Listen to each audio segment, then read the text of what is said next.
Bon, moi, au fait, ma question, c'est... Je veux connaître des trucs, quoi. Parce que là, le frère Emmanuel, lui, dit que Jésus, c'est un Dieu. Le frère Eric, lui, dit que Jésus, c'est le Fils de Dieu. Ici, il y a deux paroles. Si Jésus, c'est un Dieu, il n'est pas le Fils de Dieu, comment est-ce que Jésus, lui, il est quelle sorte de Dieu?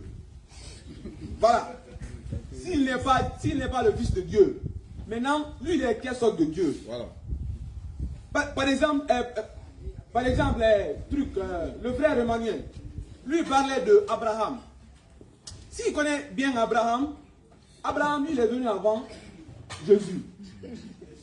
Voilà. Il est venu avant Jésus. Donc Jésus, lui, c'est pas, je ne suis pas là pour me foutre de Jésus, mais je veux poser une question. Ouais. Jésus, c'est quelle sorte de Dieu? Voilà. 3 minutes. S'il vous plaît. Jésus dit dans Jean 8, le verset 59, avant que Abraham ne soit, moi je suis. Écoute, s'il te plaît, mon frère, tu as posé une question. Avant que Abraham ne soit, moi je suis. Il dit cela dans un état humain au milieu des Juifs, mais il parle d'une situation spirituelle qui précède l'état humain de Abraham.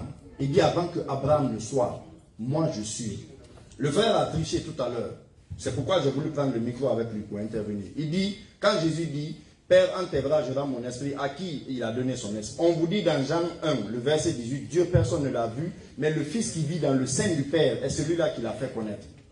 Et il déclare lui-même dans Jean 16, le verset 27 à 28, il dit, je suis sorti de Dieu, je suis venu dans le monde et je quitte le monde, je retourne à Dieu. Voilà. Il dit, Père, en tes bras, je rends mon esprit. Père, en tes bras, il parle ainsi à ses apôtres.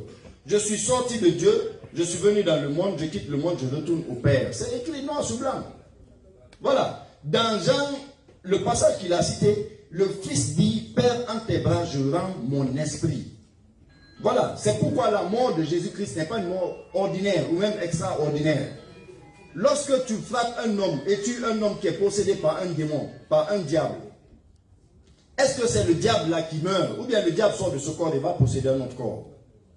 Il ne faut pas qu'on fasse des jeux de langue, des jeux de mots comme ça pour tromper les gens. Non. Lorsque tu tues un homme, une femme qui est possédée d'un démon, est-ce que c'est le démon qui meurt? Non. Et je vous ai donné ici les passages où le Christ déclare solennellement